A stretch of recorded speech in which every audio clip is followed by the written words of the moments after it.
का भाई लोग फिर से लाया हूँ तिरसाकर मधु का एक वायरल वीडियो। अगर वीडियो सुनना चाहते हैं तो आइए सुनाते हैं।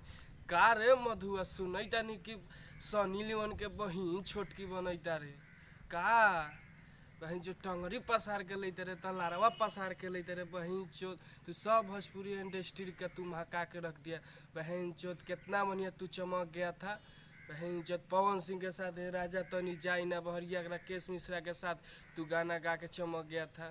तू क्या किया ये सब बहन चोत। तुमको मारवाना ही था तो बहन जो चुपे मारवाते। वीडियो तुम काहे बनाए रे बहन चोत मधुआ हैं।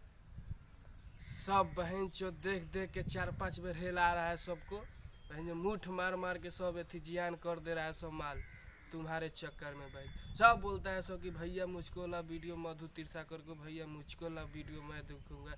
लारावा देख ही देख बहन चोत दिन रात तू मरवाता है बहन चोत। 52 मिनट कौन मरवाता है बहन चोत मधुआ हतना मरवाता है। किसके साथ सोया था रे बहन चोत।